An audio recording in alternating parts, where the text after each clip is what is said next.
I say, in the presence of God, I had nothing to do with the shooting of Entler. He leadeth me beside still waters. He restoreth my soul. Leopold died a brave man. Such atrocities should be punished. Old man, you're the reason I'm here, but I forgive you.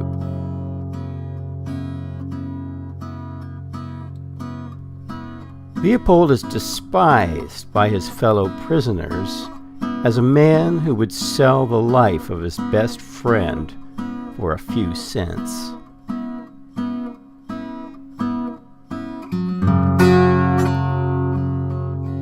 These men and women of the border were hunted like wild beasts, murdered beneath their domestic roofs.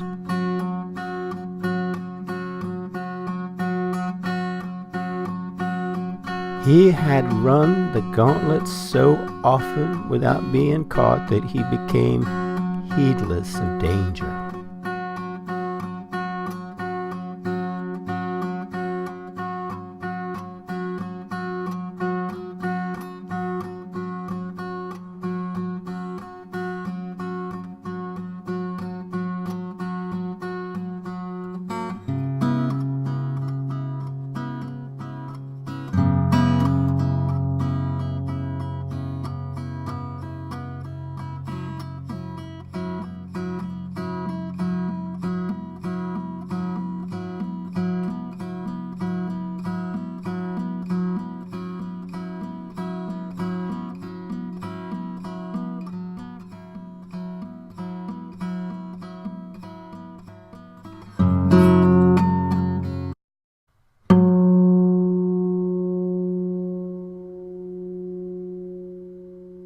Back to Leopold.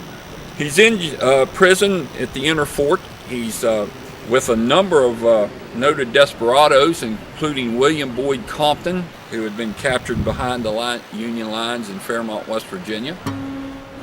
Joel Baker, Captain Joel Baker, the guard, comments that most of the prisoners of the group, there's about 8 or 9 in the guard room, most of the prisoners are cultured gentlemen, but not Leopold.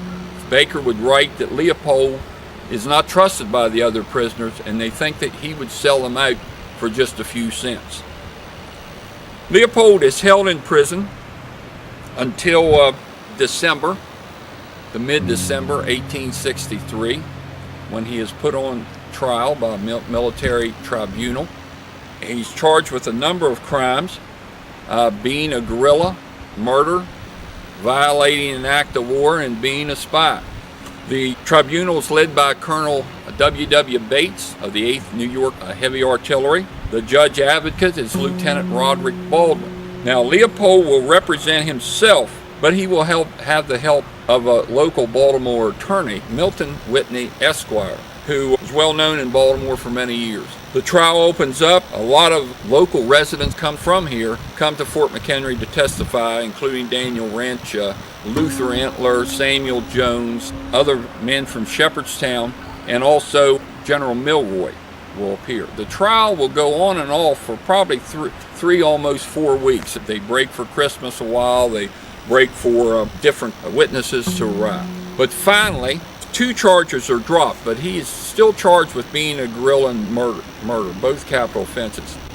His defense rests on that he wasn't a guerrilla, he was a Confederate soldier, especially dispatched into this area by Jeb Stuart, and also he refused to admit that he had murdered Charles Entler.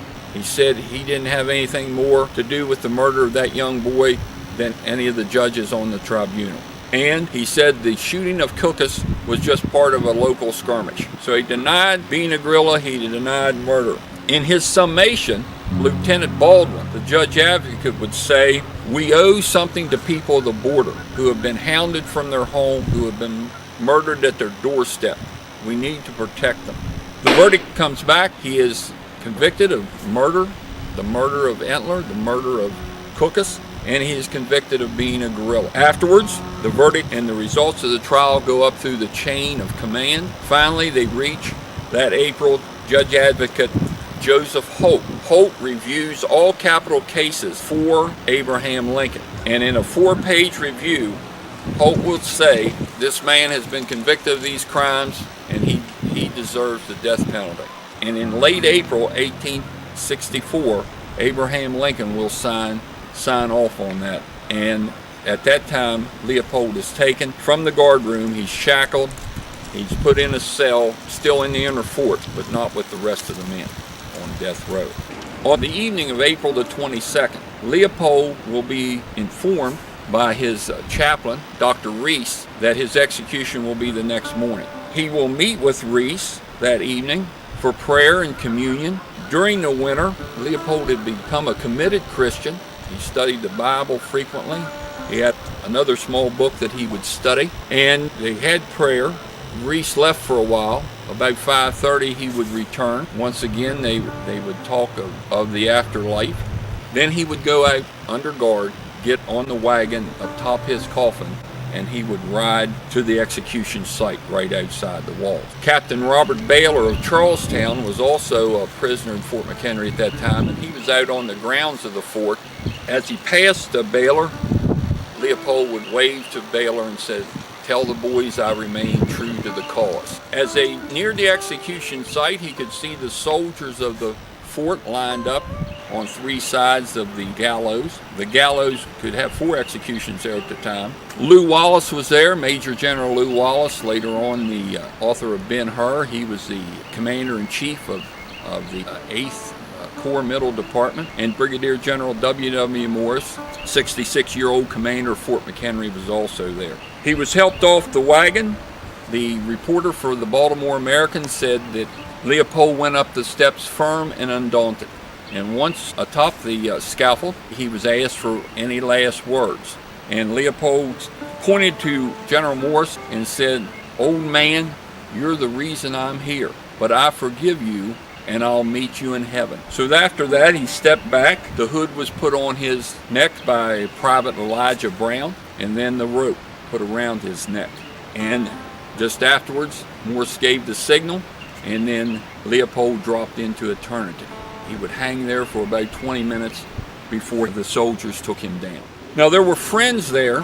They brought him back to Sharpsburg, where he was prepared for burial. Now, a few days later, he's going to be brought to Shepherdstown to bury in the soldiers' cemetery. His plot will be right beside of Redmond Burke, his old captain. But he's going to be brought across here by the undertaker. Of course, his mother and sisters are with that group. They're going to ride up this hill. At the Entler Hotel, there is a group of Unionists shouting at the undertaker to go back, and beforehand these same people went to the cemetery and warned over 400 mourners there to leave, but they ignored it. And there's a big crowd there, lots of girls crying, and so on. He is buried. Although maybe a year before, Leopold had been a hated person by most Confederates in this area because they'd heard about that he was going to switch sides. By this time, he had totally redeemed himself. His conversion to Christianity, his bravery on the scaffold, had turned him into a local hero. Now, later on, that same day, the Unionists would strike, and they would come back and steal the undertaker's hearse and his horses and ride away with them. But whether he was really guilty of every crime that he was accused of is questionable. He wasn't a guerrilla. He was a member of the regular Confederate cavalry. There is some question, especially on the murder of Entler, that it might have been O'Brien that did the shooting. Mary Louise Entler, who lived her life from rebel wildcat to 92-year-old wise woman in Shepherdstown at the time she died there, March 27, 1932, the same person who carried the mail with Leopold and tried to save him, would write later, "His fault was his recklessness. He did not stop to consider what might be his fate if caught in the Union lines. and he had run the gauntlet so often without being caught that he became heedless of danger.